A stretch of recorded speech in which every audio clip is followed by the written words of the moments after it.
నమస్తే రమగారు. నమస్తే చే రమగారు, ఏదైనా సిరీస్ చెప్పుకుందామండి. ఒక ఒక 4, 5, 6 ఎపిసోడ్లు వచ్చేలాగా. 5, 6 రావు, 4 వస్తాయి. ఓ చెప్దాం. ఇది ఈ పుస్తకాల్లో ఎక్కడో దొరికింది నాకు. సీతం రాజు గారు దీని రైటర్. వారి పేరు క్లియర్ గా ఉంది. కొన్ని బాలమిత్ర కథలు చెప్పుకుంటాం మనం, రైటర్ పేరు తెలీదు. బాధగా ఉంటుంది. అంటే చిటి కథలు వేరు, సిరీస్ ఒక 4 భాగాల సిరీస్ అంటే పెద్ద పుస్తకం. అది ప్రింట్ లో వచ్చిందంటే పాపం ఎంత కష్టపడి ప్రింటింగ్ అది చేయించుకుని ఉంటుంటారు. వాళ్ళ పేర్లు చెప్పలేకపోయానని బాధగా ఉంటుంది. నాకు పేరు కనపడదు. దీంట్లో మాత్రం శనగల్లో సీతం రాజు అని ఉంది పేరు. ఇది బాగా పాత పుస్తకమే, మనకు దొరికింది కూడా ప్రింట్ పాతగా ఉంది, కానీ భాష లేటెస్ట్ భాష. ఓ జానపద గాథ. ఒకవేళ ఇది చూసిన వాళ్ళలో ఎవరైనా ఈ సీతం రాజు గారు తెలిస్తే వారికి నాకు కృతజ్ఞతలు తెలియజేయండి. అవకాశం ఉండి ఒక మెసేజ్ వీడు మాకు తెలిసాను, మా వాళ్ళే అను కనుక మీరు ఏదైనా చెప్తే నేను చాలా సంతోషిస్తా. వీరమల్లుడి సాహసాలు కథ పేరు. ఈ వీరమల్లుడు అనేవాడు జయంతి నగరంలో ఒక పేద కుటుంబంలో జన్మించిన కుర్రాడు. వాళ్ళ నాన్న పేరు గోపయ్య మల్లుడు అని చెప్తాడు. చిన్నప్పుడే తల్లి పోయిందట. పిల్లవాడు పుట్టినప్పుడు తల్లి గతించింది. ఇలాగా తల్లులు పోయినప్పుడు పూర్వకాలం ఎలా ఉండేదంటే తల్లిచావు పిల్లవాడని, వీడు మంచివాడు కాదని, వీడి వల్లే వీళ్ళ అమ్మ పోయిందని ఇలాంటి భావాలు రేకెత్తుతాయి జనాలు. ఇప్పుడు రేకెత్తినా కొంతమంది అంటారు, కొంతమంది అనరు, పట్టించుకోరు. పైకన్న వాళ్ళు కనుక గట్టి వాళ్ళు అనుకో ఆ మాట స్థిరపడిపోతుంది. ఈ పిల్లాడిని ఎవరు పెద్దగా పట్టించుకునే వాళ్ళు కాదు. వీడు నష్టజాతకుడు అన్న ఫీలింగ్ ఉండేది. మల్లుడికి గోపయ్యకి మాత్రం చాలా ప్రీతి ఉండేది పిల్లవాడంటే. ఎంతో ముద్దుగా చూసేవాడు, గారాభంగా చూసుకునేవాడు.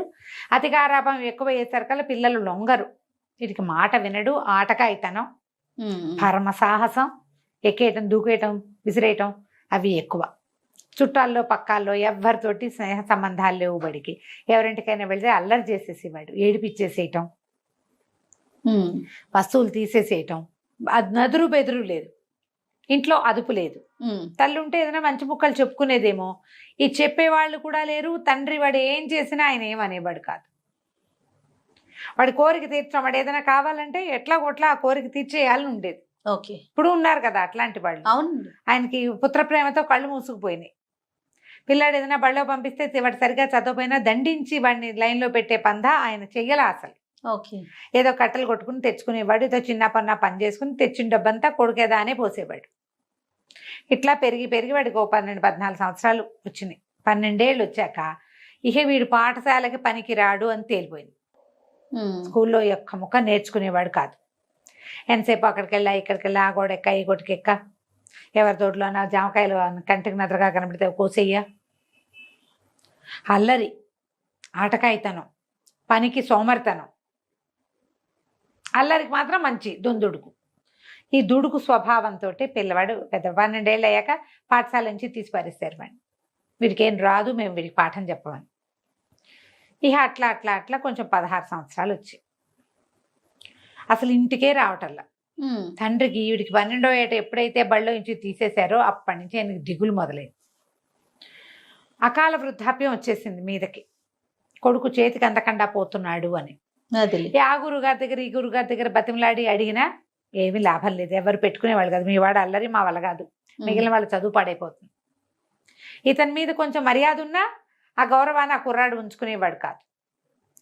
రోజులు ఇట్లా గడిచే 16 ఏళ్ళు వచ్చినాయి. అసలు ఈ మధ్య వాడి ఇంటికే రావటల్లా.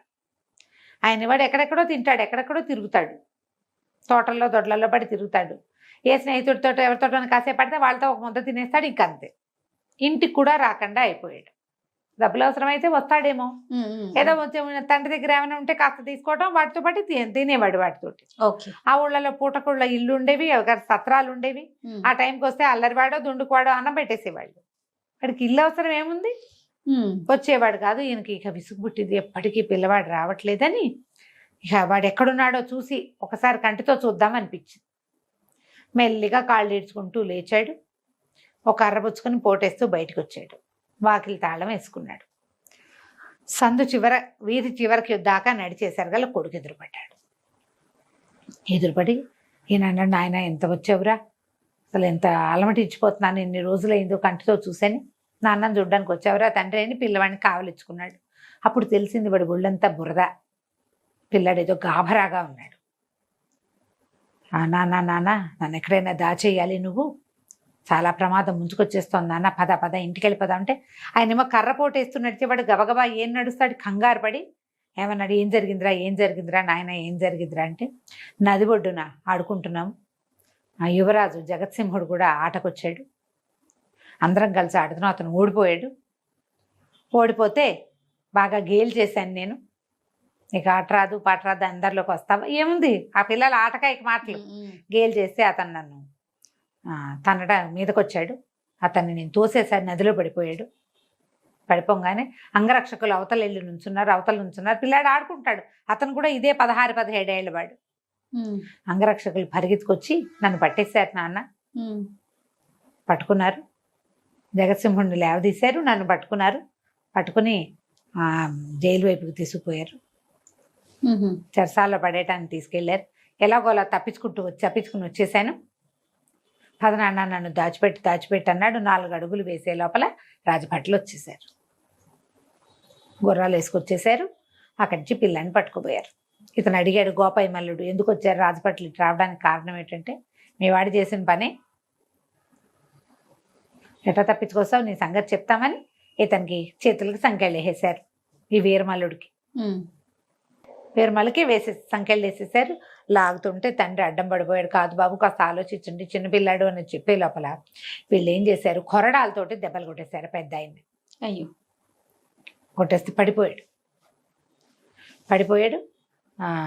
ప్రాణం పోయింది. ఎంత దెబ్బ కావాలి, పైగా ఓపికగా లేడు, కొంతకాలంగా సరిగ్గా తింటల్లా పిల్లాడి మీద బెంగతో చుష్కించిపోయినాడు. ఎక్కడ తగలకూడని చోట దెబ్బ తగిలిందో పడిపోయేసరికి నానా అని పిల్లాడు కేకలు పెట్టి దగ్గరికి వెళ్ళబోతే ఈడ్చేశారు, ఇతన్ని సంఖ్యలు వేసేశారు. వీడు ఇది చేయడానికి కూడా, గొడవ చేయడానికి కూడా పెద్ద అవకాశం లేకుండా పోయింది. ఈ భటుల్లో ఒకడు మంచి భారీగా ఉన్నవాడు కాలుతోటి ఇతని శరీరాన్ని గోపేదమాలుండి పక్కకు తోసేసాడు. అయ్యో, తోసేసి పిల్లాన్ని కుర్రవాడిని ఎత్తి గుర్రం మీద పడేశారు, తీసుకెళ్ళిపోయారు. రాజుగారి దగ్గర ప్రవేశపెడితే జగత్సింహుడు కూడా ఉన్నాడు, నరేంద్ర సింహుడు రాజు, తండ్రి పేరేదో మదన సింహుడు రాజు, జగత్సింహుడు కుమారుడు మంత్రి, అంతా సభలో ఉన్నారు. తీసుకెళ్లారు సభలోకి. తీసుకెళ్తే ఈ కుర్రాడు అడిగాడు, జగత్సింహుడు రాజుగారు అబ్బాయి అడిగాడు, నన్ను నీళ్ళలోకి తోయటం తప్ప కాదా, ఒప్పుకోమని, నేను ఏ పరిస్థితిలో చేశాను అని చెప్తానంటాడు. వాడు ఒప్పుకోడు కుర్రాడు, రాజుగారు అబ్బాయి. తప్పేనా కాదా, అంతే, అదొకటే కావాలి. తప్పంటే ఏ అబ్బాయి అన్నాడు, సరే తప్పే, ఒప్పుకుంటారు, తప్పే, నీళ్ళలో తోయటం తప్పు.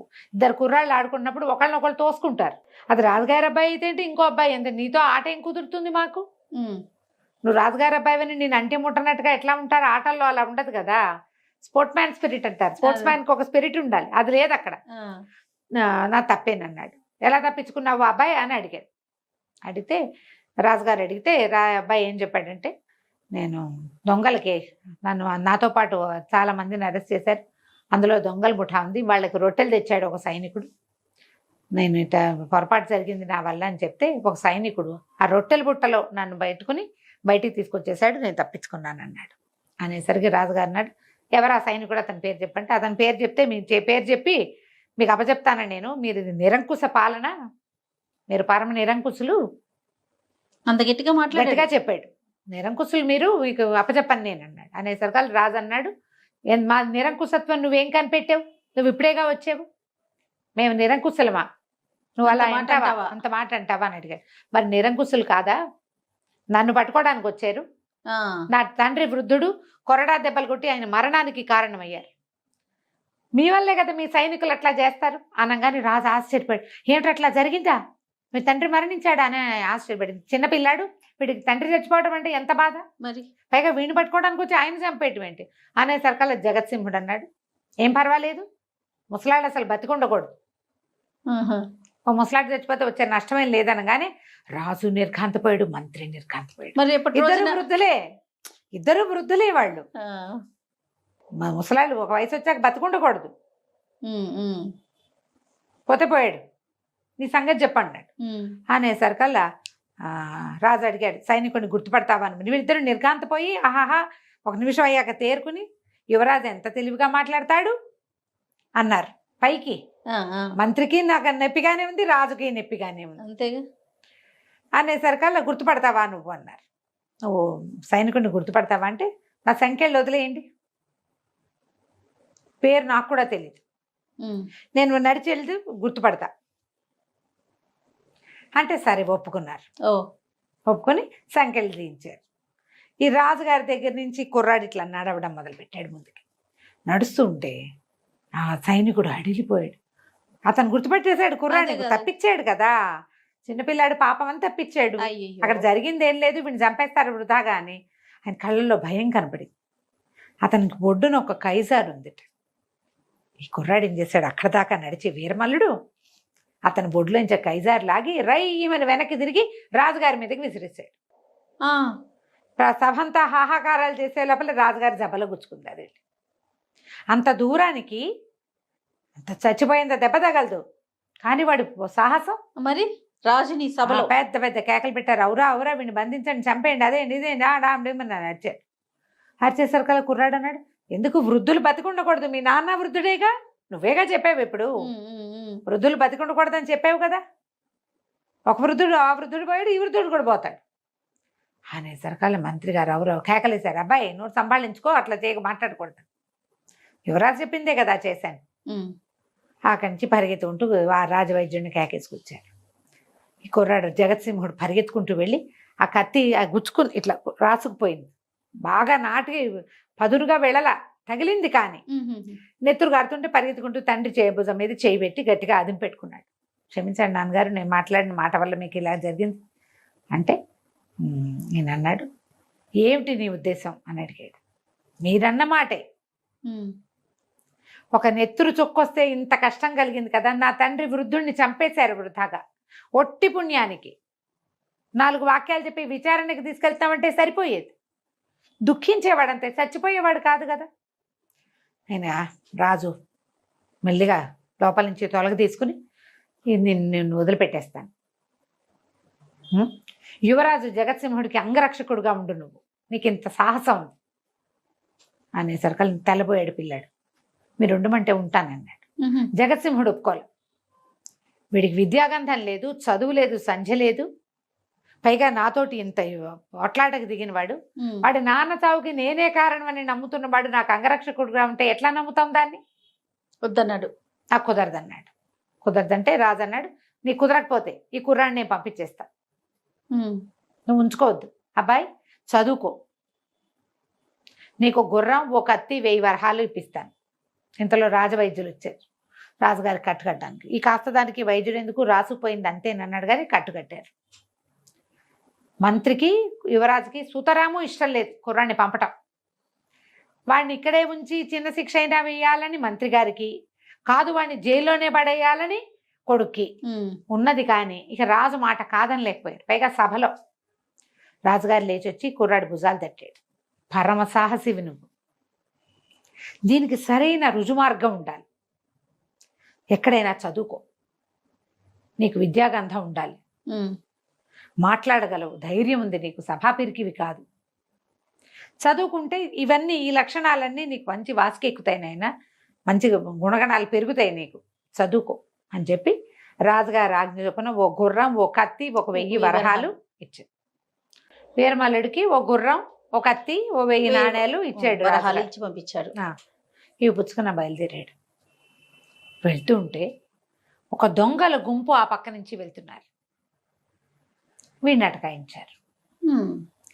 అటకాయించి ఏమున్నాయో అవి తీసి అక్కడ పెట్టమంటే వీడేం చెప్పంటే, నా దగ్గర ఏమున్నాయి, ఇగో ఇలా ఇలా జరిగింది, రాజుగారు 1000 వరహాలు ఇచ్చారు, గుర్రం, కత్తి చెప్పేశాడు, 1000 వరహాలు తీసుకోండి, నేనేం చేయలేను వాటితో, కావాలంటే తీసుకోండి, గుర్రం, కత్తి మాత్రం వదిలిపెట్టండి అని చెప్పాడు.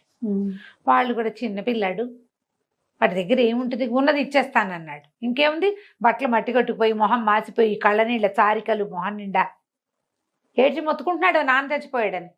సరే 1000 వరహాలు తీసుకున్నారు. మరి ఆపిన వాడి దగ్గర తీసుకోవాల్సిందే, దొంగల పద్ధతి అది. వదిలేశారు.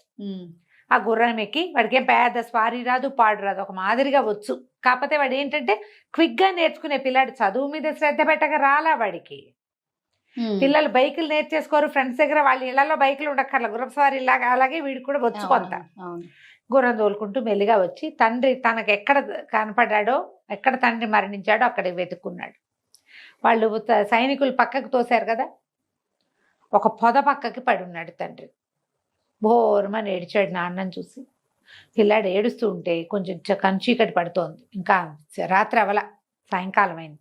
అక్కడక్కడ చెదురుమదురుగా మనుషులు కనపడతారు కానీ వీడి ప్రవర్తన ఎవ్వరికీ నచ్చదు. పిల్లాడు అల్లరి పిల్లాడు, తండ్రి పట్ల విలువ లేదు, గౌరవం లేదు, మర్యాద లేదు. 16 ఏళ్ల పిల్లాడికి ఉండాల్సిన హ్యూమన్ రిలేషన్ ఏది వాడికి లేదు.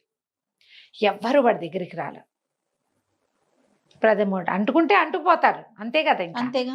అయితే ఏడుస్తూ కూర్చున్నాడు. ఏం చేయాలో తెలియలే. సరే నాన్నని శ్మశానాన్ని తీసుకెళ్దాం అనుకున్నాడు. లేవదీసి గుర్రం మీద వేయలేకపోయాడు. 16 ఏళ్ల పిల్లాడే కదా, వాడికి బలశాలైన వాడు చిన్నపిల్లాడు, ఎత్తలేకపోయాడే. ఎత్తాడు, గుర్రం మీదకి ఎక్కించలేకపోయాడు. అయ్యో, ఏం చెయ్యాలో తెలియలే. ఈ లోపల దండుగా ఏదో శబ్దం వినపడితే వీడిని ఎవరైతే దొంగలు వీడి దగ్గర 1000 నాణేలు తీసేసుకున్నారో వాళ్ళు ఆ పక్కకి వేగంగా వెళ్తున్నారు. వీడు ఏం చేశాడు, ఆ నాన్న శవాన్ని దింపేసి పరిగెత్తుకుంటూ వెళ్ళి వాళ్ళకి చేతులు అడ్డం పెట్టి కేకలు పెట్టాడు. కుర్రాడు ఎందుకు ఆపుతున్నాడు అని ఆగారు. అయితే వీడు వాళ్ళ ఏడుస్తూ, మా నాన్న ఇలాగో ఇలా జరిగింది, తీసుకెళ్ళలేకపోతున్నాను, నాకు సహాయం చేయండి అంటే, వాడు 1000 నాణేలని తృణప్రాయంగా ఏడవకుండా, గొడవ చేయకుండా, ఏమీ అనకుండా వదిలేసిన పిల్లాడిని సాహసానికి మెచ్చుకుని వాళ్ళు, సరే పద మేము వస్తామని కొంతమంది దిగి, నువ్వు నీ గుర్రం ఎక్కరా కుర్రాడా అని వెనకాల తండ్రి బాడీని వేసి, పద నీతో పాటు మేము కూడా వస్తామని శ్మశానానికి తీసుకుపోయి, వీడి దగ్గర లాక్కున్న డబ్బులు ఉన్నాయిగా, ఆ డబ్బులు పెట్టి కొంత డబ్బు ఖర్చు పెట్టి శ్మశానంలో ఇది శవదహనం చేయించేశారు. లాస్ట్ రిచువల్ అయిపోయింది. ఇంటికి వచ్చాడు, వాళ్ళు వెళ్ళిపోయారు. వీడి ఇంటికి వచ్చాడు, స్నానం చేశాడు, బకెట్లో కూర్చున్నాడు. ఇల్లు చాలా చిన్న సుమారైన ఇల్లు, ఏమీ లేవు, ఏదో కుండ చట్టి ఉన్నాయి, డబ్బులు లేవు, ఏం చేయాలో తెలియలే. సరే మర్నాటి నుంచి ఇంట్లో ఉన్న ఏవో కాసిన బియ్యం కూర ఏదో వండుకు తిన్నాడు. ఊళ్ళో 5-6 పండితుల దగ్గరికి వెళ్ళాడు చదువుకుందామని. రాజుగారు చెప్పారు కదా ఆయనకు చదువు కావాలి అని. అప్పటికి వాడికి చాలా బ్యాడ్ నేము, బ్యాడ్ ప్రాపకాండా ఉంది వాడి మీద. బ్యాడ్ నేము మరి తగినట్టుగానే చేశాడు కదా. పైగా రాకుమారుడి మీద హత్య ప్రయత్నం చేశాడని, రాజుగారి మీద కత్తి విసిరాడని, అవన్నీ బయటకు వచ్చేస్తాయి, స్ప్రెడ్ అయిపోతాయి కదా. దాంతో ఇంకా ఎవరు పనికి తీసుకోవాలి, విద్య తీసుకోవాలి. కుర్రాడు అనుకున్నాడు, సరే ఇక్కడ ఉండద్దు, మనం వెళ్ళిపోదాం, వేరే ఊరు వెళ్దామని ఇల్లు వదిలేసి ఆ గుర్రము కత్తి పుచ్చుకుని మయూరి నగరానికి వెళ్ళాలని బయలుదేరాడు. మయూరి నగరం ఇక్కడికి దూరం. అక్కడ ప్రజలు, పాఠశాలలు వెసులుబాటుగా ఉంటాయని, ప్రజలు మంచివాళ్ళని, రాజులు కూడా మంచివాళ్ళని, తర్వాత బాగా భోజనశాలలు అవి బాగా విరివిగా ఉన్నాయని చెప్పుకుంటారు ఇక్కడ. ఆ ఊళ్ళో బాగుంటుంది ఫుడ్ చెప్తారుగా. ఇతను బయలుదేరాడు. మయూరు నగరానికి కొంత దూరంలో ఉండగానే ఒక అడవి ఉంది. ఆ అడవిలో ఈ గుర్రానికి దాహం ఇస్తుంది, వాడికి దాహం ఇస్తుంది, ఆకలిస్తుంది. ఏవో దొరికినవి తిన్నారు ముందంతా, తర్వాత ఇంకేం దొరకల. గుర్రము వగరుస్తుంది, వేడికి వగర్పుగానే ఉంది, ఆకలి మాడిపోతుంది. సరే ఇంకా దాని మీద ఎక్కి దాన్ని పరిగెత్తించుని కొద్దీ ఆయాసమే కదా, దిగి మెల్లిగా గుర్రపు కళ్ళాలు చేత్తో పుచ్చుకుని నడవటం మొదలుపెడితే ఓ పక్కకి నడవగా ఒక పురాతన దేవళం బయట ఒక ముసలి మా అమ్మ కూర్చుని కనపడ్డారు. ఆశ్చర్యపోయాడు. ఇంత నట్టడవిలో నీళ్లు లేవు, తినడానికి ఆహారం, పండు కాయ కసరు కూడా దొరకకుండా ఉన్న చోట ముసలమ్మ కూర్చునుంటే, అంటే కుటుంబం ఉంటేనే, ముసలిమామలు చంటి పిల్లలు ఒంటరిగా ఎట్లా ఉంటారు, వాళ్ళకి ఎవరో ఉండాలి. దగ్గరికి వెళ్ళాడు. ఎవరబ్బాయి నువ్వు అంది. నేను ఎవరైతే నీకెందుకు, నువ్వెవరో చెప్పు, ఈ అడవిలో ఎందుకున్నావు నువ్వు అంటే ముసలిది నవ్వింది బోసి పళ్ళతోటి, బోసి నవ్వు. నువ్వు నాకు చెప్పపోతే నేను నీకు చెప్తానా అంటే, అది కాదవ్వా, నేను జయంతి నగర్ నుంచి వస్తున్నాను, మయూరి నగరానికి వెళ్ళాలి, చాలా దాహంగా ఉంది, కాస్త మంచినీళ్ళు దొరుకుతాయా అంటే, లోపల ఉన్నాయి వెళ్ళమంటే అదొక పెద్ద మందిరం లాంటిది, పెద్ద ఇది కనపడుతుంది. కానీ పురాతనమైనది. లోపలికి వెళ్తే బ్రహ్మాండమైన కాళికాదేవి విగ్రహం ఉంది. ఇంత పొడుగున 4 చాపి హోమ్మని నుంచునుంది. దయచేసి ఆశ్చర్యపోయాడు. అక్కడ పూజ చేస్తున్నట్టుగా కనపడుతున్నాయి పళ్ళు, కొబ్బరికాయలు, పువ్వులు, పసుపు, గంధం, లోపల సాంబ్రాణి వాసన. ఓ పక్కగా దేవళంలో ఓ పక్కగా కుండ ఉంది, తాగమంది నీళ్లు. ఏం చేసేట వీడికి ఆకలిస్తుంది కదా, ఆ పళ్ళు చూసేసరికి ఆకలి విజృంభించింది. ఈ మహాకాళికి అనేక అనేక నమస్కారాలు చేసి కూర్చుని శుభ్రంగా కొబ్బరి పేజు కొట్టుకుని కొబ్బరికాయ చిప్పల్లోంచి ముక్కలు తీసుకు తినేశాడు. అని కొబ్బరి ముక్కలు తిన్నాడు, 4 అరటిపళ్ళు తిన్నాడు, మంచినీళ్ళు తాగాడు. తాగాక తను తిన్న అరటిపళ్ళ పెచ్చులు, మిగిలిన కొబ్బరి అంతా అక్కడ ఉన్న ఓ పళ్ళెల్లో వేసుకుని ఆ కుండ చేత్తో పుచ్చుకొచ్చాడు బయటికి. ఆ ముసలమ్మ కేసు చూడలే ఇంకా. సాహసి వాడు, చేయదలుచుకుంది చేసి అసలు పారేస్తాడు అంతే. ఆ తీసుకెళ్ళి ఆ పెచ్చుల గుర్రం ముందు పెట్టాడు. గుర్రం టగా తినేసింది. తినంగానే కుండ దాని ముందు పెట్టాడు మంచినీళ్ళకి. గుర్రం మూతి అందులోకి వెళ్ళల. వీడు ఏం చేశాడు, వరలో ఉన్న కత్తి తీసి దాన్ని మూతి చెక్కేశాడు. ఈ కుండది చెక్క కుండ ఇంత ఓపెన్ అవుతుందా, అమ్మాయ మంచినీళ్ళు తాగింది గుర్రం, ప్రశాంతంగా ఉంది. ఈ ముసలమ్మంది, ఏరా కుర్రాడా, కుండగాస్త పగలగొట్టేశావు, రేపటిలా నాకు మంచినీళ్ళు అన్నది. రేపటి సంగతి తర్వాత, ముందు మా ప్రాణం నిలవాలి కదా అని వచ్చి కూర్చున్నాడు. నా ఆకలి దాహం తీరినాయి, అలసట తీరిపోయింది, చల్లగా ఉంది ఇక్కడ. ఇప్పుడు చెప్పు నీ సంగతి ఏంటి, నువ్వెవరు అంటే, నేను ఈ మయూర్ నగరం రాజుగారి కూతుర్ని. నేను యుక్త వయసులో ఉండగానే ఒక రాక్షసుడు, ఒక మాంత్రికుడు నన్ను ఎత్తుకుపోయాడు. వివాహం చేసుకోమని చాలా బలవంత పెట్టాడు. బలవంత పెడితే నేను ఒప్పుకోలే, ఏం చెప్పినా సరే. అందుకని నన్ను ముసల్దానిగా మార్చేశాడు. ఓహో, ముసల్దానిగా మార్చేస్తే ఇక అప్పటి నుంచి ఈ దేవళం దగ్గర పడి ఉంటున్నాను. ఒక మునీశ్వరుడు చెప్పాడు, ఒక బాలుడు నీకు సహాయం చేస్తాడు. ఆ బాలుడు గనక ఎవరైనా నీకు సహాయం చేస్తే నీకు ఈ ముసలి రూపు పోతుందన్నాడు. ఏ బాలుడు? బాలుడు పేరు చెప్పాడా, బాలుడు గురించి చెప్పాడా అని అడిగాడు. చెప్పలా, ఒక బాలుడు అన్నాడు అంతే అని చెప్పేసరికల్లా, నేను చేస్తా అవ్వా నీకు సహాయం, నీకేం కావాలంటే అది చేస్తా అంటే పక్కపక్క నవ్వింది. చిన్నపిల్లాడివి, నువ్వేం చేస్తావని. నీకు బాలుడు సహాయం చేయాలని మునీశ్వరుడు చెప్పాడు కదా, నేనే అనుకో, నాకేం ముందు వెనక లేదు, ఏదైనా చేస్తా నేను. నీకే మంచినీళ్ళు ఇచ్చావు, లోపల శుభ్రంగా అన్ని తిన్నా, 2 పూటల వరకు ఇబ్బంది లేదు, ఇక్కడ ఉంటా, నీకు చెప్పు నీకేం సహాయం చేయాలి అంటే. వికాసిని అని ఒక మణి ఉంది. ఆ మణి ఎక్కడుంటుంది? ఈ దేవ ఆలయంలో ఒక పెద్ద రాతి బండు, దాన్ని కదపాలి. దాని వెనకాల మెట్లు ఉంటాయి, ఆ మెట్ల నుంచి కిందకి దిగాలి. కింద ఒక భైరవి ఉంది. ఇక్కడ ఎవరిని? మహాకాళి ఉంది. కింద భైరవి విగ్రహం ఉంది. ఆ భైరవి పాదాల దగ్గర వికాసి మణి ఉంది, వికాసిని. ఆ మణి తెచ్చి నా నుదుటికి తగిలిస్తే నా ముసలి రూపు పోయి పడుచు రూపు వస్తుంది. బాగుంది కుర్రాడు అన్నాడు. అంతేగా అన్నాడు మల్లుడు. ఇంతే కదా, నేను చేస్తా, నేను ఏదైనా చేయగలను, కనీసం ప్రయత్నం చేస్తాను చూడు. నేను మయూర్ నగరం వెళ్తున్నాను, నువ్వు రాజుగారి అమ్మాయివి కదా, నీ రూపం మార్చి నేను తీసుకెళ్ళి అక్కడ దింపుతాను అంటే, సరే పద, నాకు చూపించదు ఎక్కడుందో చూపించన్నాడు. ముసలమ్మ, అవ్వ, కుర్రవాడు బయలుదేరారు. ఈ పెద్దగా ఉన్న మహాకాళి విగ్రహం వెనకాల గోడకి పెద్ద బండ పెట్టుంది. కుర్రాడు మళ్ళీ మహాకాళి దగ్గర ఆగి ఆవిడకి అనేక నమస్కారాలు చేసి బోల్సేపు దండం పెట్టుకుని శ్రద్ధగా వచ్చాడు వెనక్కి. ఆ బండ తోయటానికి ట్రై చేస్తున్నాడు. చేస్తుంటే ఎప్పటికీ కదలటలేదు. నా ఒకడి వల్ల కాదేమో అనిపించింది. ఈ అవ్వ ఏం చేసింది, వీడిని దాటుకుని అవతలకి వెళ్ళి అక్కడ ఒక పిడి లాంటిది ఇట్లా లాగంగానే తెరుచుకుంది. ఓకే, తెరుచుకునేసరికల్లా అప్పుడు సడన్గా జరిగిందనుకో, మనం ఇట్లా దోస్తున్నాము, ఎవరైనా అది లాగారనుకో, అది లాగారు, ఇది వచ్చింది అనిపించదు. ఒక క్షణం మనం తోసినందుకే వెళ్ళింది అనుకుంటా. కిందకి వెనక్కి లోపలికి ఇట్లా మెట్లు కనబడి కుర్రాడు ఉత్సాహంగా దిగేశాడు లోపలికి. దిగుతూ ఉండగా వెనకాల నుంచి ఈ అవ్వ ఒక్క ఉదుటున మహాకాళి వైపుకి తిరిగి, మహాకాళి, ఈ రోజుతో ఈ బాలకుడితో 100 మంది బాలకులతో అయిపోయారు, ఇక నువ్వు నా కోరిక తీర్చవలసిందే అని చెప్పి ఆ పిడి లాగేసింది. అమ్మా, తలుపు మూసుకుపోయింది. వీడికి కదా అర్థమైంది అప్పటికి. అంటే 100 మంది బాలకులు ఇందులోకి వెళ్ళారు, నేను 100వ వాణ్ణి. వెనక్కి తిరిగితే ఇక తలుపు ఓపెన్ అవ్వాల. ఇప్పటికి 99 మంది అయిపోయారు, వీడు 100వ వాడు. అర్థం కాలేదు ఏం చేయాలి. సరే కత్తుంది, బయట గుర్రం ఉంది, మనం ఉన్నాం. ఆ కత్తి పుచ్చుకుని మెల్లిగా కిందకి నడవటం మొదలుపెట్టాడు. అంతా జారు జారుగా అలా ఉంది. లోపలికి కిందకి వెళ్తుంటే ఇట్లా తిరుగుతోంది రోడ్డు, అది ఆ దారి. కిందకు చూస్తే ఆ కింద పెద్ద భైరవి విగ్రహం ఉంది. బయట ఎంత మహాకాళి ఉందో అంత భైరవి. ఈమె తన్ని మోసం చేసింది అన్నది తెలిసిపోయింది. ఇంతలో ఒక చిన్న ఆడపిల్ల కంఠం వినపడింది. వీరుడా, అవ్వదంతా మోసం, నీ వెనకాలే ఉంది, జాగ్రత్తగా ఉండు.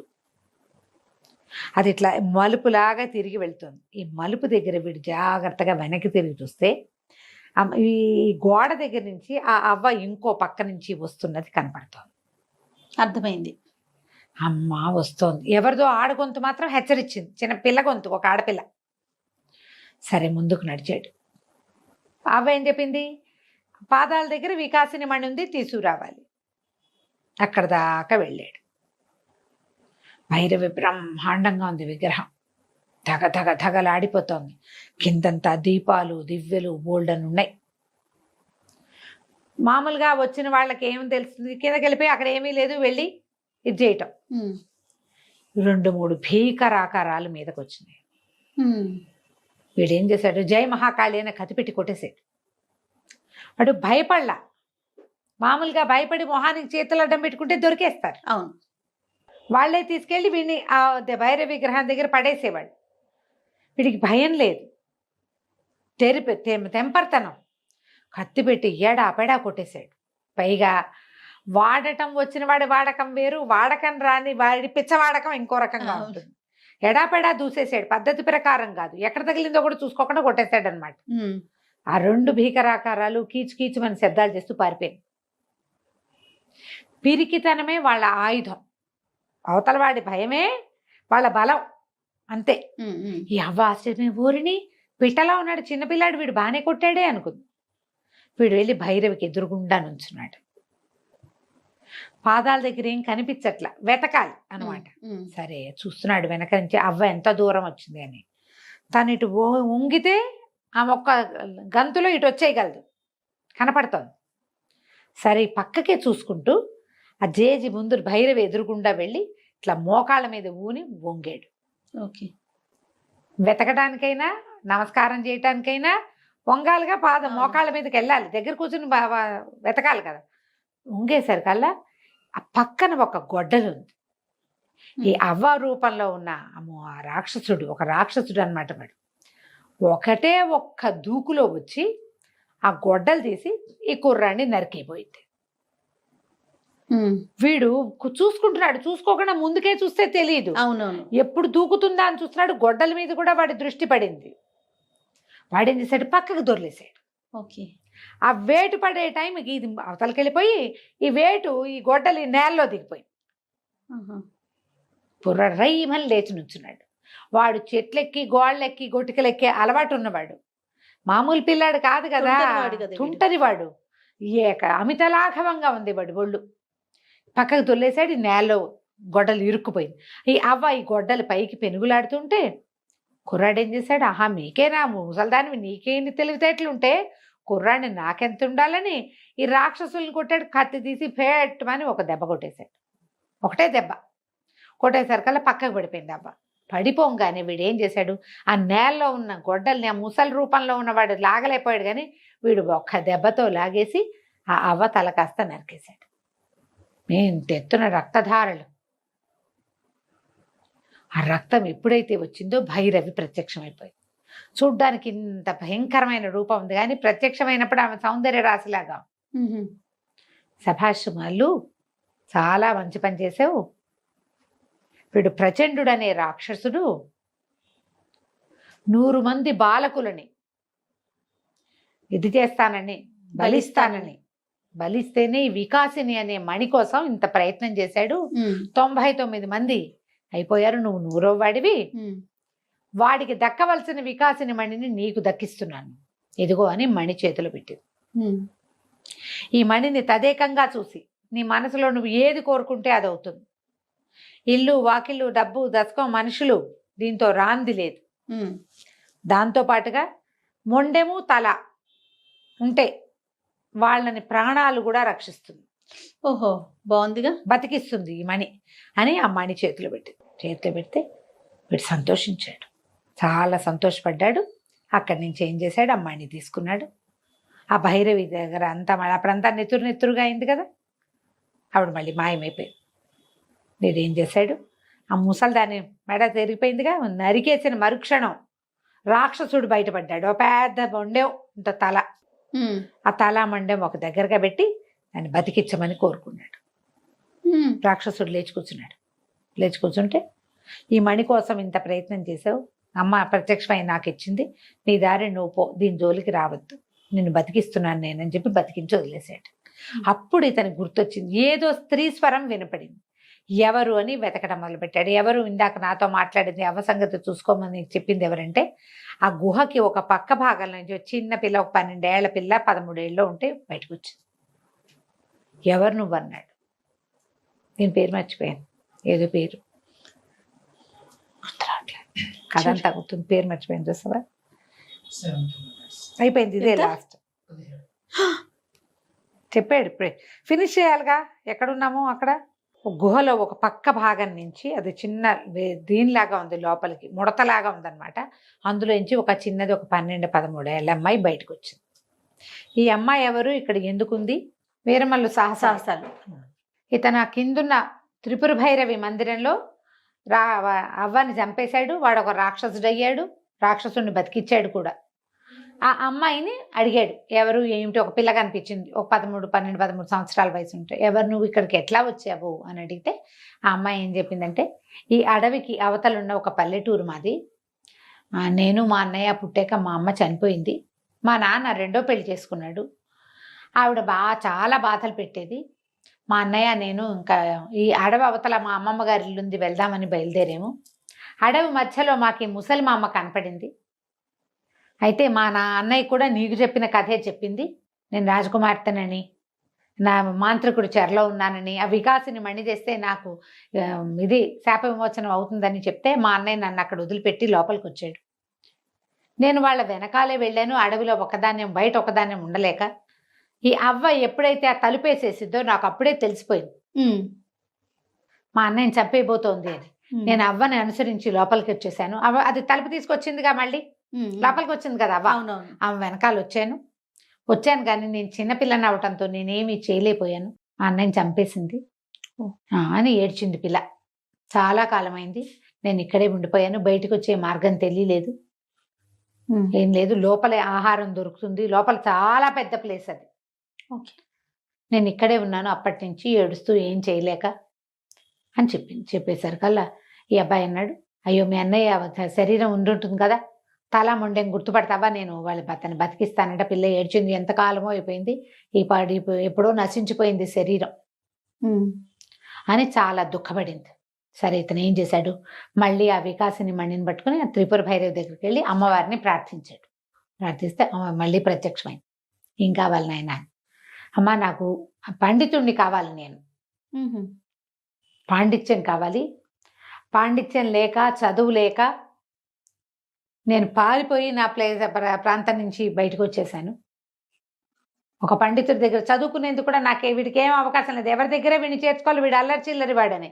వీడు బుద్ధిమంతుడే, వాడికి అదొక రకమైన టెంపర్తనం ఉంది, దాన్ని సరి చేయలేకపోయాడు తండ్రి. ఆటిజం కిట్టారమ్మ గారు, ఇక ఏమనుకోవాలో మరి. వాడు ఒక హైపర్ యాక్టివ్, హైపర్ యాక్టివ్, వాడికి తెలివి ఉంది, వాడు చురుగ్గా నేర్చుకుంటాడు. కానీ ఏంటంటే దాన్ని సరైన దారిలో పెట్టాల. జయ ఇట్లా కనపడరా, మనకి చాలా మంది కనిపిస్తున్నారండి, వాడికి ఊళ్ళంత తెలివి ఉంటుంది, వాడికి దారి సరైంది దొరక్క ఇలా అడదిడ్డంగా ఉంటారు, తెలివితేటలు ఉంటాయి, వాడికి కుదురులేదు ప్రధానంగా. అంతే, తండ్రి ఆ దారిలో పెట్టడానికి ప్రయత్నం చేయలే. ఒకడే కొడుకు, ఏకపుత్రుడు అవటము, భార్య లేకపోవటము, అతనికి ఆ రకమైన ధోరణి లేకపోవటము, వాడి గారాబంతో చెయ్యలే. చేసుంటే వీడు కొంత దారిలో పడేవాడు. అడిగేసరికల్లా అమ్మవారు ఏం చేసిందట, తన చేతిలో ఉన్న ఘంటంతో వీడి నాలిక చాపని నాలిక మీద బీజాక్షరాలు రాసింది. వాడికి ఎంతో తెలివి వచ్చేసి చదువు అంతా వచ్చేసింది, అన్ని సకల విద్యలు కరతలామలకం అయిపోయింది. అప్పుడు ఆవిడ ఏం చెప్పిందంటే, ఈ పిల్ల పేరు జగదీశ్వరి, అబ్బాయి మీ ఇద్దరు విధి వంచితులే, నీకు ఎవరు లేరు, ఆ పిల్లకి ఎవరు లేరు, ఆ అమ్మాయిని వివాహం చేసుకో, మీ ఇద్దరు కలిసి ఉండండి అని చెప్పి అమ్మవారు వెళ్ళిపోయింది. ఇతను ఏం చేశాడు, ఆ అమ్మవారి సన్నిధిలో రకరకాల మానవ కంకాళాలు, పుర్రెలు గిర్రెలు ఉన్నాయి. వికాసిని మణి సహాయంతో దేవాలయం అంతా శుభ్రం చేసేసాడు. మణిని కోరుకుంటే కోరింది కోరిక తీరుస్తుంది అంతే కదా. కదా. మొత్తం క్లీన్ అయిపోయింది. అక్కడి నుంచి బయటకు వచ్చి దేవాలయం చక్కగా భవ్యమైన దేవాలయం నిర్మాణం జరగాలి. ఇలా గుహలాగా ఉంది కదా, దాన్ని మొత్తం పెద్ద గుడిలాగా చేశారు. ముందు కాళికాదేవి ఉంటుంది, వెనక త్రిపుర భైరవి. అక్కడి నుంచి ఒక పూజారిని సృష్టించాడు ఈ మణి సహాయంతో. అంటే కొత్త మనిషిని పుట్టించడం కాదు, ఆ అడవి చుట్టుపక్కల ఉన్న బ్రాహ్మడు ఎవడో ఇక్కడికి వచ్చేలాగా చేశాడు అనమాట. దేవాలయంలో నిత్యము ధూపదీప నైవేద్యాలు కుదిరేలాగా ఏర్పరిచాడు. అక్కడి నుంచి గుర్రం ఎక్కి ఈ పిల్లని ఎక్కించుకుని వెళ్ళడం మొదలుపెట్టాడు. ఎక్కడికో వేరే చోటకి వెళ్దాం అనుకున్నాడు, మయూర నగరానికి వెళ్దాం అనుకున్నాడు. ఆ వెళ్తూ ఉంటే ఏమైంది, అతనికి అర్థం కాల, మనం ఎటు వెళ్తున్నావు, ఇప్పుడు ఏం చేయాలి మనం అని ఈ గుర్రాన్ని అడిగాడు. నీకు ఎటు తోస్తే, ఏది మంచిదని తోస్తే ఆ వైపుకి వెళ్ళిపో అని చెప్పగానే గుర్రం వాయువేగ మనోవేగాలతో పరిగెత్తడం మొదలుపెట్టింది. పరిగెత్తేసరికి అది ఎందుకు పరిగెడుతోందంటే ఈ వికాసిని మణిని బేర్ చేయటం వల్ల అనమాట. సరైన దారి దానికి తెలిసింది. ఆ పరిగెడుతూ ఉంటే ఒక ఆవిడ ఎవరో ఎదురొచ్చింది వీళ్ళకి, కేకలు పెట్టి చేతులు ఊపుతుంది. గుర్రం ఆగింది. ఆగేసరికి కుర్రాడు అడిగాడు, మనవాడు వీరమల్లుడు, అమ్మా ఎవరు మీరు, ఏమిటంటే మా భర్త ప్రాణాపాయ స్థితిలో ఉన్నాడు నాయన, వైద్య సహాయం కావాలి, చుట్టుపక్కల ఎవరు లేరు, కొంచెం దూరంలో ఉన్నారు, ఏదన్నా సహాయం చేయి బాబు, భర్త మరణించేలాగా ఉన్నంటే. ఆవిడ ఒక బ్రాహ్మణ స్త్రీ. సరే వీడన్నాడు, అమ్మా నేను తన దగ్గర ఉన్న వికాసిని మణి సహాయంతో బతికించగలను అనుకుని మా గుర్రం ఎక్కండి, మీ ఇంటి దారి చెప్పండి, నేనే బతికించగలుగుతాను, నేనే ప్రయత్నం చేస్తా వైద్య సహాయానికి అని గుర్రం ఎక్కించుకున్నాడు. ముగ్గురు కలిసి, ఆ పిల్ల, ఆ జగదీశ్వరి, వీరమల్లుడు, ఆ ఎదురొచ్చిన బ్రాహ్మణ ప్రౌఢ స్త్రీ, ముగ్గురు కలిసి గుర్రం ఎక్కి వెళ్ళారు. ఆయన ప్రాణాపాయ స్థితిలో ఉన్నాడు. సరే ఈ వికాసిని మణిని అతని గుండెల మీద పెట్టి ఈయనకు ఆరోగ్యం చేకూరాలి, ప్రాణాపాయ స్థితి నుంచి తప్పించుకోవాలని దండం పెట్టుకునేసరికి ఆయన మామూలుగా అయిపోయాడు. స్పృహ వచ్చేసింది. లేచి కూర్చున్నాడు. ఎవరినైనా మహానుభావుడు ధన్వంతరివి, నన్ను నువ్వు బతికిచ్చావంటే, కాదండి నేను ఒక మామూలు కుర్రవాడినే, నాకు అమ్మవారి అవకాశం ఇచ్చింది అని చెప్పాడు. చెప్పి ఎందుకు మీకు ఇంత అనారోగ్యం చేసింది, మీ ఊళ్ళో వైద్యులు లేరా, ఇది లేరా అని అడిగేసరికల్లా ఆయన భార్య అంది, అయ్యా వైద్యానికి ఏముంది, దిగులతోటే నా భర్తకు అనారోగ్యం పట్టుకుంది, అవమాన భారం సహించలేక ఇట్లా అయ్యాడు అన్నది. అనేసరికల్లా ఈ కుర్రాడు మళ్ళీ అడిగాడు, ఆయన ఎందుకు అవమానపడ్డారు, బ్రాహ్మణుల్ని అవమానించకూడదే, బ్రాహ్మణ్ని అవమానించకూడదు, ఆ కాలం అది. మీకు దగ్గరలో దేవాలయాలు ఉన్నాయి, పక్కనే రాజుగారు మయూర నగరం దగ్గరలో ఉంది, మీకు పూజ జరగకపోయినా పర్వాలేదు, కానీ అవమానం జరగకూడదు అంటే. ఎవరో అవమానించడం కాదయ్యా, సొంత శిష్యుడే ఈయన్ని అవమానించాడు, ఆ శిష్యుడు చేసిన అవమానాన్ని సహించలేకే ఆహారం తీసుకోక నిద్ర లేక ఇలా జబ్బుపాలు పడ్డాడని చెప్పింది ఆవిడ. ఏమిటి ఏంటని బాగా అడిగాడు. అడిగేసరికల్లా ఈయన ఏం చెప్పాడంటే, ఈయన ఒక గురువు, ఈయనకి ఒక కాంపిల్య నగరానికి చెందిన ఒక మహానుభావుడు, ఒక ఆయన, ఒక ఋషి, ఈయనకి చక్రనేమి అని ఒక ఉంగరాన్ని ఇచ్చాడు. ఉంగరం పేరు అది చక్రనేమి, దాని పేరు. ఆ ఉంగరం చాలా మహిమాన్వితమైంది. మనం ఏ విద్య చెప్తున్నామో, విద్య చెప్పే గురువు, అది శిష్యుడికి పూర్తిగా అందేందుకు ఉపయోగపడే ఉంగరం అనమాట అది. ఓకే. అయితే నా దగ్గర వీరభద్రుడు అని ఒక శిష్యుడు చేరాడు. వాడు ఆ ఉంగరాన్ని కొట్టేశాడు. ఎందుకు కొట్టేశాడంటే, ఈయనకి పరకాయ ప్రవేశం అది వచ్చు. పరకాయ ప్రవేశం కోసం అతను బాగా వెంబడబడి అడిగేవాడు. శిష్యులందరికీ తలా ఒక విద్య ఏదో నేర్పించేవాళ్ళం. ఈ పరకాయ ప్రవేశము ఇలాంటి ప్రత్యేకమైన విద్యలు మనుషుల్ని బట్టి నేర్పాలి. వాడు దుర్మార్గుడు, మంచివాడు కాదు, కపటి. అంత కపటంతో ఉండేవాడికి, జుత్తులు మారివాడికి నేర్పకూడదని నేను చెప్పలేదు. ఆ పరకాయ ప్రవేశ విద్య కోసం పదే పదే అడిగి నేను కాదనేసరికి ఈ చక్రనేమిని దొంగిలించి పారిపోయాడు. ఓహో. ఆ ఉంగరం పోయేసరికి నేను నా విద్యను కోల్పోయినట్టుగా ఉంది నాకు. అక్కడికి అతను ఎక్కడో రాజుగారి దగ్గర శిష్యుడు, దీనికి ఆస్థాన గురువుగా చేరాడు. అక్కడికి వెళ్ళి బతిమలాడాను, ఆ చక్రనేమి ఇచ్చేసేయి అని ఎంత బతిమలాడినా వాడు ఇవ్వలేదు. సరి కదా, అవమానించి పంపించాడు. దాంతో ఆ అవమానాన్ని తట్టుకోలేక నేను ఇట్లా అనారోగ్యం పాలయ్యాను ఓకే అని చెప్తే, ఎక్కడున్నాడు ఆ వీరభద్రుడు అని అడిగాడు. అడిగితే జయంతి నగర ఆస్థాన గురువుగా ఉన్నాడు. జయంతి నగరం ఏది, వీడు పారిపోయి చేసిన నగరమే, అదే కదా, వీడి సొంత ఊరు. అని అన్నాడు, మీరేం బాధపడకండి, మిమ్మల్ని అవమానించిన మీ శిష్యుడి చేతే మీ కాళ్ళు పట్టిస్తాను నేను. అనేసరికి ఆయనకు నవ్వొచ్చింది. నాయన చిన్నపిల్లాడివి నువ్వు, ముక్కుపచ్చలారలేదు, ఏ 16, 17 ఏళ్ళు ఉన్నాయో నీకు, ఇంత చిన్న వయసు వాడివి, రాజస్థాన ప్రవేశం కూడా దొరకదు నీకు. పైగా జయంతి నగరపు రాజకుమారుడు మహాపొగరుబోతని పేరు. రాజుగారు మంచివాడే, రాకుమారుడు చాలా పొగరబోతు. వీడికి తెలుసు ఆల్రెడీ రాకుమారుడు పొగరబోతన ముసలాడు బతకూడదని చెప్పింది, అవన్నీ వాడికి తెలుసు కదా. ఇతను అన్నాడు, మన వీరమల్లుడు, మీరు ఏమీ ఆలోచించద్దు గురుదేవ, మీరు మీ అన్ని విద్యలు మీ దగ్గరకు వచ్చేస్తాయి, మీ చక్రనేమి మీ దగ్గరకు వస్తుంది, మిమ్మల్ని అవమానించిన మీ శిష్యుడు మీ కాళ్ళు పట్టుకునేలాగా నేను చేయగలను, నేను చెప్పినట్టు చెయ్యండి చాలన్నాడు. సరే ఆయన ఒప్పుకున్నాడు. ఆయన పక్కకి తీసుకెళ్ళి ఏం చెయ్యాలో చెప్పాడు. తర్వాత ఏమైంది, అక్కడి నుంచి రంగం మారింది. జయంతి నగరపు కోట దగ్గర ఒక అమ్మాయి ఒక గుడ్డి గుర్రం, ఒక ఒంటి కన్ను గుర్రం, గుడ్డి గుర్రం అని చెప్పకూడదు, ఒంటి కన్ను గుర్రం, కంటికి ఒక కట్టు కట్టేసింది. ఒక కన్ను కట్టేసి ఉన్న ఒక గుర్రాన్ని పట్టుకుని ఒక 13, 14 ఏళ్ల ఆడపిల్ల ఒకటి కోటలోకి వెళ్ళడానికి వెళ్తోంది. ప్రయత్నం చేస్తుంటే వీళ్ళు ఒప్పుకోవటల్లా. కోటలోకి వెళ్ళడానికి కుదరదు, కొత్త వాహనాలకి ప్రవేశం లేదు, ఆడపిల్లలకి ప్రవేశం ఉండదు, నువ్వు వెళ్ళడానికి వీలు లేదంటే ఆ పిల్ల వాళ్ళతోటి గొడవ పడుతుండగా జయంతి నగర రాజకుమారుడు, ఈ పిల్ల గొడవ పడుతోంది, గుర్రాన్ని లోపల తీసుకెళ్తాను, నేను లోపలికి వెళ్ళాలని. అయితే అదే సమయానికి జగత్సింహుడు, ఈ మన జయంతి రాజకుమారుడు అక్కడికి వచ్చాడు. ఎవరు ఏమిటి అని అడిగితే ఈ అమ్మాయింది, జయంతి నగరంలో బోళ్ళంతమంది పండితులు ఉన్నారట, నేను పండితులతోటి తలపడ్డానికి వచ్చా అనేసరికల్లా అతను అన్నాడు, ఏమి నువ్వు ఆడపిల్లవి, చిన్నపిల్లవి, నువ్వే పెడతావా అన్నాడు. వాళ్ళందరినీ ఓడిచేస్తానండి, నేను అందరినీ ఓడించగలను, పైగా ఈ నగర రాజకుమారుడు ఉన్నట్ట మహాపొగరబోతుట, ఆయన ముక్కు కూడా తాడేయటానికే వచ్చానండి అనగానే ఆ సైనికులు హడిలిపోయారు. ఈయనే కదా, ఈ పిల్లని ఏం చేస్తాడో ఇతనని. అతను అన్నాడు, ఏమిటి నీకెవరు చెప్పారన్నాడు. నాకు చాలా తెలుసండి, నేను ఏ విద్యలో అయినా ఓడించగలను అనేసరికి, మరి నువ్వు ఓడిపోతేనో అన్నాడు. నేను ఓడిపోతే మీరు ఏది చెప్తే అది చేస్తా, మీరు ఓడిపోతేనో అని. సరే నువ్వు చెప్పింది చేస్తానన్నాడు. నేను మిమ్మల్ని నమ్మను, మీకు సరైన మాట తీరు లేదు, రాజుగారిని నమ్ముతా, నన్ను లోపలికి తీసుకెళ్ళండి, రాజస్థాన ప్రవేశానికి కల్పించండి, పందెం పెట్టుకుందాం, ఓడిపోతే రాజకుమారుడు నేను ఏది అడిగితే అది చేస్తాడు అని రాజుగారు ఒప్పుకోవాలి. ఓకే, ఎవరినైనా ఓడిస్తాను, పాండిత్యం కానీ యుద్ధ విద్యలు కానీ ఏ విషయమైనా, నార్మల్ జనరల్ మ్యాటర్స్ అయినా సరే నేను ఎవరినైనా జయించగలను. ఆ పిల్ల దానికి విచిత్రంగా ఉంది. అంతకుముందు దాని మాటలు ఎలా ఉన్నాయి, ఇప్పుడు ఇవన్నీ నేను మామూలు మాటలు చెప్తాను, అది పల్లెటూరు యాసతోటి మాట్లాడుతోంది. ఓకే, సేతానండి సోతానండి అంటోంది. ఈ అమ్మాయికి మామూలుగా మాట్లాడడం కూడా రాదు, మర్యాదైన సంభాషణ కూడా రాదు, పల్లెటూరు మాట, చదువుకున్న మాట కాదు అది. చదువుకున్న వాళ్ళ భాష కొంచెం వేరుగా ఉంటుంది కదా, కల్చర్డ్గా ఉంటుంది. ఇది అట్లా కనిపించట్లా, పల్లెటూరు పిల్లగా ఉంది ఇది. పల్లె పిల్ల ఇలా పండితుల్ని ఓడిస్తాను, విద్వాంసుల్ని ఓడిస్తాను, రాకుమారిని ఓడిస్తానంటే ఎట్లా ఉంటుంది. సరే ఇదేదో ఒక హాస్యపు సంఘటనగా కూడా దారి తీయచ్చు అనుకుని రాకుమారుడు అన్నాడు, ఈ పిల్లని లోపల పంపించండి, లోపల గుర్రాన్ని గడ్డేయించండి అని చెప్పాడు.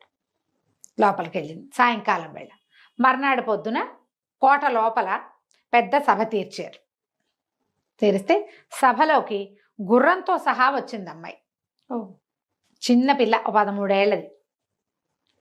వచ్చి గుర్రానికేమో కంటికి ఒక కట్టు కట్టి ఉంది.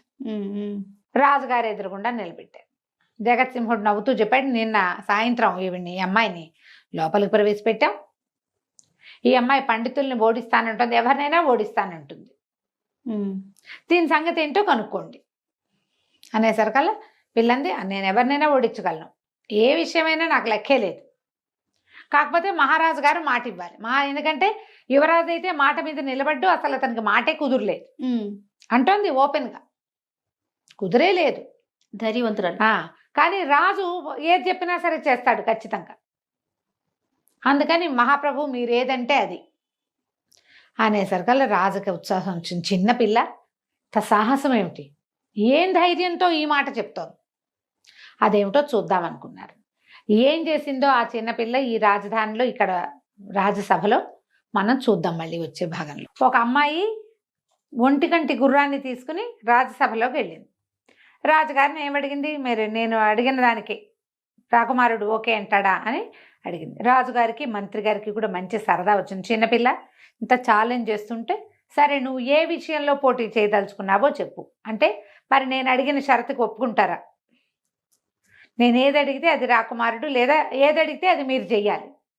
ఒప్పుకున్నారు. ఒప్పుకున్నాక ఏ విషయంలో నువ్వు పోటీ పడతామన్నారు. నేను పాండిత్యం విషయంలో కూడా పోటీ పడతా, జనరల్ విషయాల్లో కూడా పోటీ పడతా, యుద్ధ విద్యల విషయంలో కూడా పోటీ పడతా, మీరు ఏది పెడితే అది అనేసరికల్లా సరే మా ఆస్థాన గురువుగారు ఉన్నారు, పండితుడు ఉన్నాడు వీరభద్రుడు. ఈయనెవరు? పాత గురువు గారిని మోసం చేసిన వీరభద్రుడు ఇక్కడ ఉన్నాడు కదా. వీరభద్రుడు గురువుగారు ఉన్నారు, వీరభద్రుడు ఈయనతోటి పోటీ పడమన్నారు. పోటీ పడిన సరికల్లా ఆయన అన్నాడు, ముక్కుపచ్చలారలేదు, పిల్ల పిచ్చికలా ఉంది, ఈ పిల్లతో నాకు పోటీ ఏమిటి అనేసరికల్లా, పిచ్చికా పిట్టాకేముందండి, ముఖే ముఖే సరస్వతి, ఎవరి ముఖంలో ఏ సరస్వతి ఉందో మీరు ఏది కావాలంటే అది నాతో మాట్లాడదంటే ఆయన అన్నాడు, నువ్వు ఏం చెయ్యాలి, నీకేం కావాలి అంటే, మాకు అది నేను చెప్పిన వాళ్ళ కాళ్ళు పట్టుకోవాలి అని చెప్పింది పిల్ల. మీరు ఓడిపోతే, నేను ఓడిపోతే మీ కాళ్ళు పట్టుకుంటా, మీరు ఓడిపోతే నేను చెప్పిన వాళ్ళ కాళ్ళు పట్టుకోవాలి మీరు అంటే, అడుగు నీ ఇష్టం ఏదో అన్నాడు. అడగంగానే పిల్ల అడిగింది ఇదేమిటి అని గుర్రాన్ని చూపించింది. ఆయన ఇదే గుడి గుర్రం అన్నాడు. అనగానే పిల్లంది, గుడ్డి గుర్రం ఏమిటి, ఒక కన్ను ఉంది దీనికి, ఒక కన్ను ఉంటే గుడ్డి అంటావా, రెండో కంటికి కట్టేశాము, ఓ కన్ను కనపడుతుంది గుర్రానికి, అదేమవుతుంది, ఒంటి కంటి గుర్రం అనాలి, గుడ్డి గుర్రం అనకూడదు. మీరు పప్పులో కాలేశారు. మామూలు వాక్యం కూడా మాట్లాడలేరు, మీకు పెద్ద పాండిత్యం అనేసింది. మీకు పెద్ద పాండిత్యం ఏముంది, మామూలు విషయం. గుర్రానికి రెండు కళ్ళకి గంతలు కట్టి ఉంటే పోనీ, దానికి కళ్ళే కనపట్లేదు, అది ఎటు నడుస్తుందో అంటే పోనీ గుడ్డి. ఓ కన్ను కట్టేస్తుందంటే రెండో కన్ను కనపడుతుందనే కాదు అర్థం, సింపుల్ విషయం కనపడేది కూడా అర్థం చేసుకోలేరా మీరు అనేసరికల్లా ఆయనకు దెబ్బతిన్నట్టు అయిపోయాడు ఆయన. సరే ఏవైనా జంతువులు ఎగురుతాయా మీకు తెలుసా? లోకంలో పక్షులు ఎగురుతాయి కదా, జంతువులు మనుషులు కూడా ఎగరగలరు మీకు తెలుసా? ఈయన అన్నాడు, అట్లా ఎగరవు, భగవంతుడు పక్షులకు మాత్రమే రెక్కలు పెట్టాడు, పక్షిది కాకపోయినా గబ్బిలం కూడా ఎగురుతుంది అంతే తప్ప ఇక ఏ జంతువు ఎగరదు. ఇదో అని గుర్రాన్ని చూపించింది. గుర్రం ఎట్లా ఎగురుతుంది అన్నాడు. మీరు చెప్పేది తప్పు, గుర్రం ఎగురుతుంది, నా గుర్రాన్ని ఎగిరిస్తాను నేనంది పిల్ల. అని చూస్తూ ఉన్నారు. ఈ లోపల ఆ గుడ్డికి ఒంటికంటికి కట్టుకట్టున్న గుర్రము ఒక్కసారి ఇట్లా రెక్కలు అల్లార్చి పైకి ఎగిరింది. చుట్టూతా తిరిగి వచ్చింది సభాభవనం అంతా. వీళ్ళంతా ఇట్లా అని నిర్ఘాంతపోయి చూస్తూ ఉండిపోయారు. గుర్రం ఎగురుతోంది అంటే లోకంలో నీకు తెలిసిందే విషయం కాదు, నాకు తెలియంది ఏదో ఉండుండొచ్చని నువ్వు ఒప్పుకోవాలిగా. అనగానే గుర్రం కిందకి దిగింది, ఓడిపోయాడు. ఏం లేదు, సింపుల్ పాయింట్. ఏం ఇప్పుడు ఆయన నిర్ఘాంతపోయాడు, లేచి నిలబడ్డాడు. మా గుర్రం కాళ్ళు పట్టుకోండి మీరు. గుర్రం కాళ్ళు పట్టుకోండి అంటే ఏముంది పెద్ద, అది గాడిదైతే ఏదో సిగ్గుపడాలి. ఆ వీరభద్రయ్య గారు వదం గారు లేచొచ్చి గుర్రం దగ్గర కాళ్ళ దగ్గర వంగి దండం పెట్టబోయాడు. గుర్రం కాళ్ళ దగ్గర కూర్చోండి అని చెప్పింది పిల్ల. కూర్చున్నాడు. అప్పుడు ఇది అడిగింది, ఇప్పుడు ఎవరు నాతో యుద్ధం చేస్తారు, ఇప్పుడు నాతోటి ఎవరు పోటీ పడతారు? ఇప్పుడు ఇంకెవరున్నారు? జగత్సింహుడు ఉన్నాడు.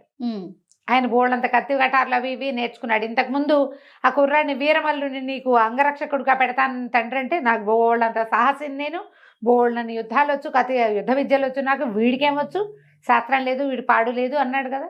నాకు వచ్చు, నేను చేస్తానన్నాడు కానీ నువ్వు ఆడపిల్లవి, అమ్మాయితోటి నేను శాస్త్ర పరీక్షకి దిగను, యుద్ధం చెయ్యను స్త్రీలతోటి, నా నియమం అనేసరికల్లా పిల్లంది, మీకు సరి జోడిని ఇంకోటి తీసుకొస్తాను, నేను సరిపడేవాడిని తెస్తాను, వాడితో చెయ్యి యుద్ధం అనేసరికల్లా ఆలోచించారు. ఇప్పుడు పిల్ల వచ్చింది, ఒక గుర్రంతో అమ్మాయి వచ్చింది, దానికి పట్టుమని 13 ఏళ్ళు లేవు. ఆ గుర్రం ఏమో మాయ గుర్రం వల్లే ఉంది, రెక్కలు వేసుకుని ఎగిరింది యూనికార్న్ లాగా. ఇప్పుడు దీన్ని ఏం చేయటం అని ఆలోచించి, సరే నువ్వెవరిని పిలుస్తావో పిలువంటే, ఇదిగో నీ సరిజోదు అని ఇలా చేయి చూపించింది. చేయి చూపిస్తే గాల్లో కత్తి తను నిలబడింది అక్కడ. అనగానే తను అన్నాడు, మన రాజకుమారుడు గట్టిగట్టిగా అరిచాడు, కేకలు పెట్టాడు, ఇది మోసం, ఏదో మాయమంత్రం జరుగుతోంది ఇక్కడ, మంత్రాల వాదితోటి ఎట్లా పరీక్షకు దిగుతాము? ఇందాక ఆల్రెడీ గురుగారిని వీరభద్రం గారిని గుర్రం కాళ్ళ దగ్గర కూర్చోబెట్టింది మాయతోటే. ఇదేదో మాయల మరాఠీలతోటి నేను యుద్ధం చేయను అన్నాడు. ఆనంగానే గాల్లో నుంచి ప్రత్యక్షమయ్యాడు వీరమల్లుడు. అక్కడ నువ్వు మాయ ఏం చేయక్కర్లా, నేనే కనపడుతున్నాను కదా, నన్ను గుర్తించే ఉంటావు, నాతో చేయి యుద్ధం అన్నాడు. రాజుకి మంత్రికి గొప్ప సరదా వచ్చింది. వాళ్ళు ఈ కుర్రాడిలో ఉన్న స్పార్క్ని కనిపెట్టారు. అందుకనే ఏం చేశాడు రాజుగారు, మాట ఇచ్చిన ప్రకారం 1000 వరహాలు గుర్రము కత్తి ఇప్పించారు. ఆ కత్తి తనిచ్చిన కత్తే. ఓకే. కుర్రాడు 2 నెలలు తిరగకుండా వచ్చేసాడు యుద్ధం చేయటానికి సిద్ధంగా. అక్కడి నుంచి రాజకుమారుడు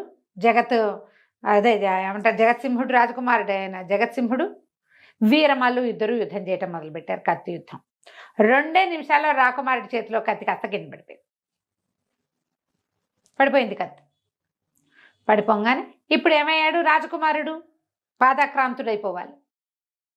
చేతులు కట్టుకుని వెనకాల చేతులు కట్టుకుని నుంచో అని చెప్పింది అమ్మాయి. చేతులు కట్టుకుని నుంచో నువ్వు అని చెప్పి ఈయనకి వీరభద్రుడికి, మీరు వీరభద్రం గారు ఏం ఒప్పుకున్నాడు, నేను ఎవరి కాళ్ళు పట్టుకోమంటే ఆ కాళ్ళు పట్టుకుంటాను అన్నాడు. గుర్రం కాళ్ళు పట్టించాం సరే. అయితే ఈ వీరభద్రం గారు నేను ఏది అడిగితే అది అన్నారు కదా ముందు మీరు. వీరభద్రం గారి గుండు కొట్టించి సున్నబొట్లు పెట్టించి గాడిద మీద ఊరేగించండి, వెనకాల మా గుర్రం కూడా వెళ్తుంది. ఏం చేస్తారు, ముందు మాట ఇచ్చారు. సరే వీరభద్రం గారి గుండు కొట్టించారు. ఆయన సకలాభరణ లాంఛనాలు తీసి అక్కడ పెట్టించారు. గురువుగారి చక్రనేమి ఉంగరం ఉంది అందులో, అవన్నీ తీసి అక్కడ పెట్టారు. గుండు చేయించి గుండు మీద సున్నబొట్లు పెట్టించి మొహానికి మసిరాసి గాడిద మీద ఎక్కించి ఆ గాడిద వెనకాల గుర్రాన్ని పంపించారు. పంపించాక రాజుగారు అడిగాడు, అబ్బాయి ఈ అమ్మాయి ఎవరు,